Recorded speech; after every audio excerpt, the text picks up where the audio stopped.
Hello everyone. Today I'm going to tell you about the components of social casework. We can even say what are the different elements of social casework. See, the word components or the word elements actually means different parts. That is, the different parts out of which something is made.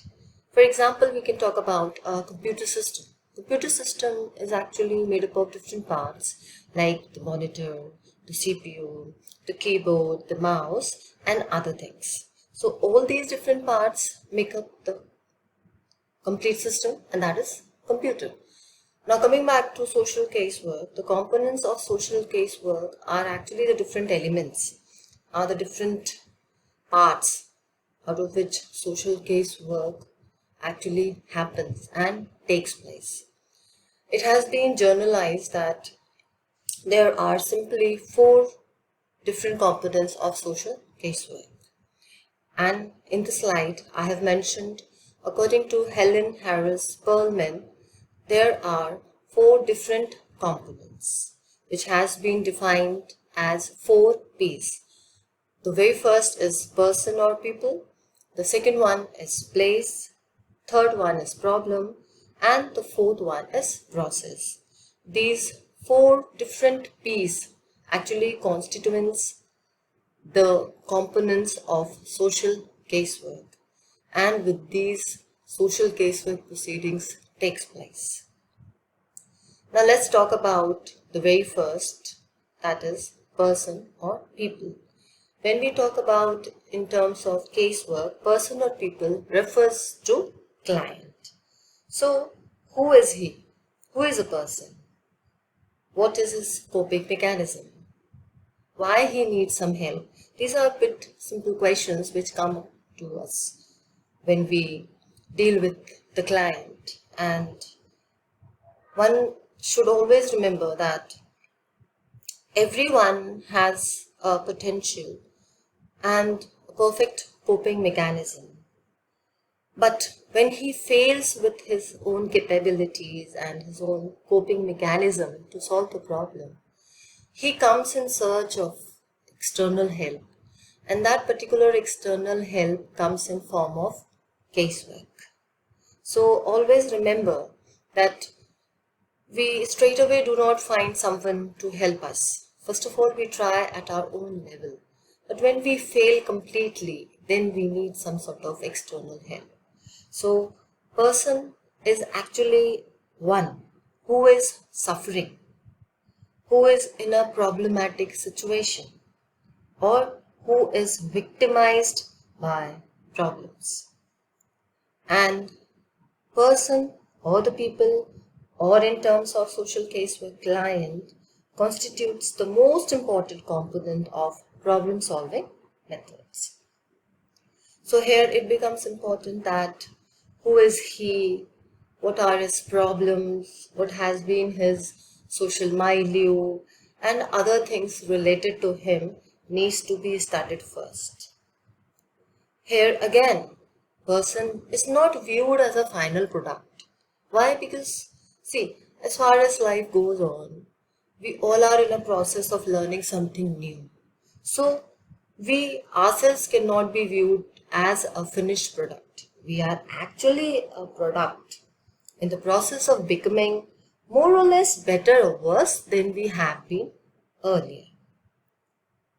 So according to Perlman, the person is viewed as a product of his inherited and constitutional makeup in continuous transaction with different persons and forces. I would like to make this definition quite clear with the next slide. See, in this slide, a simple diagram has been made of problem solving method.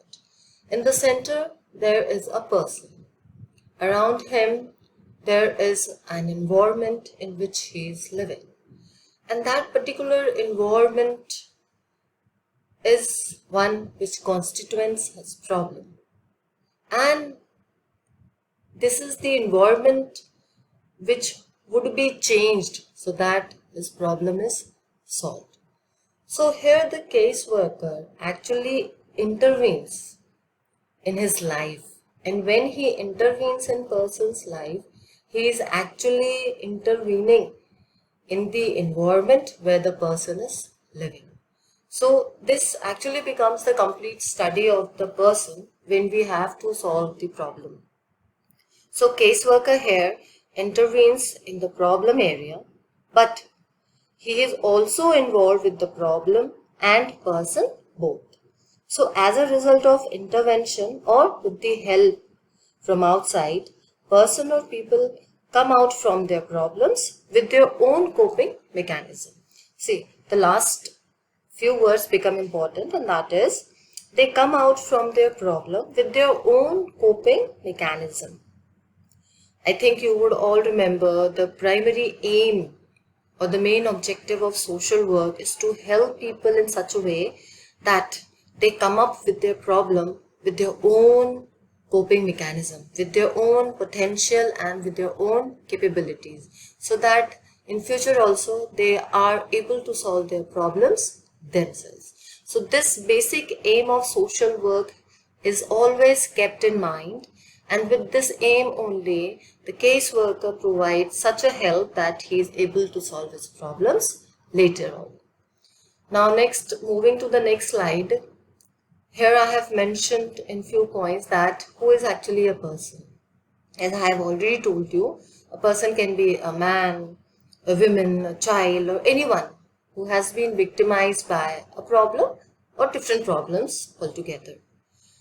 One who has been failed with his coping mechanism, with his own potentials and capabilities, who has failed in a situation where he is not able to solve his own problem and need an external help.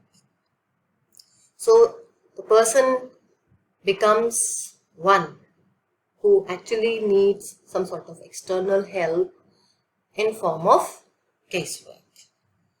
Now, when it comes to the caseworker and the client and the way a caseworker should help or work, the caseworker should always study the client in totality. That is, everything that surrounds the client or the different factors which actually shape up his personality has to be studied. A person is actually a social animal. He cannot live in isolation. So his own problems are actually the product of that environment or that particular milieu in which he has been living.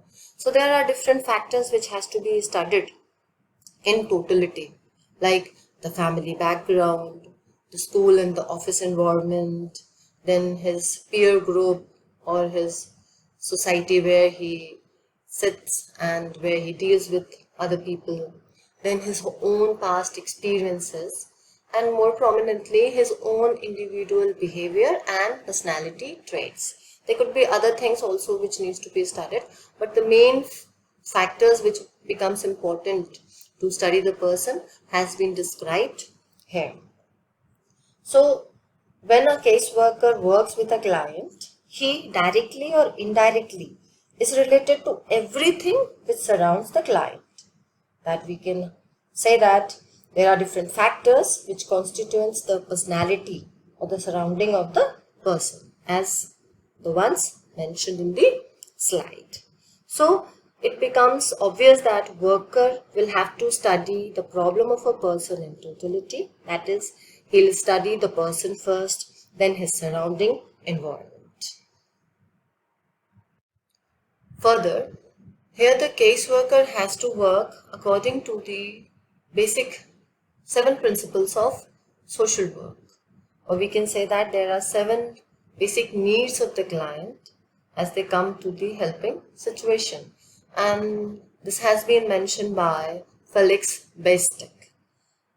We have already discussed about the principles of social work in the previous classes. So I'll just give you a quick recap that what are the 7 principles which has to be kept in mind while working with the client, and they are individualization, acceptance, controlled emotional involvement, client's participation, non-judgmental attitude, confidentiality, and sympathetic understanding and response. So with these principles or with these needs, the client is always welcome to an agency where he is being referred to the caseworker, and then the process starts of dealing with his problem and finally to come up with different solutions with the client's participation.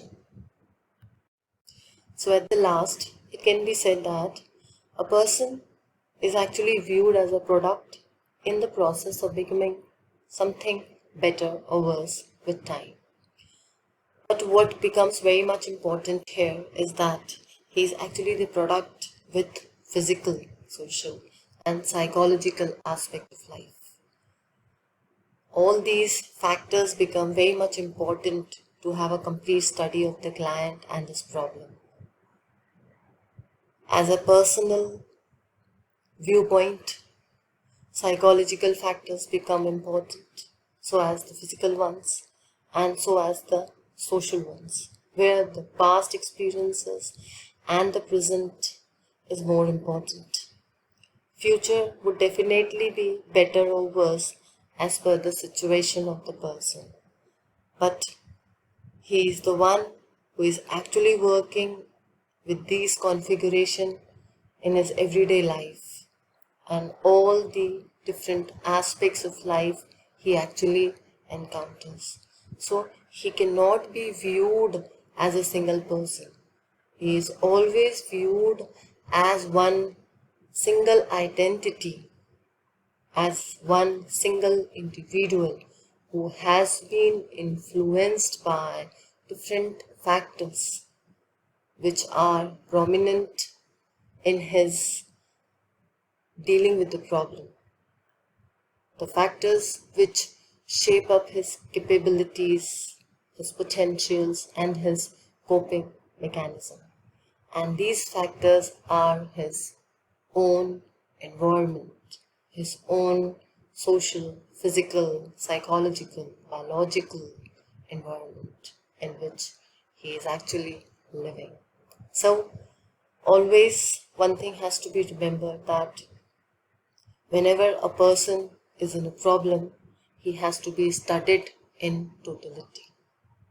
I think the very first P, that is the person, would have been clear as one of the important constituent or one of the important component or element of social casework. Go through the video and enhance yourself with one of the basic P's, that is the component of social casework. Do write to me. Your comments are very much important. By the time to take care of yourself and of everyone around you. Thanks.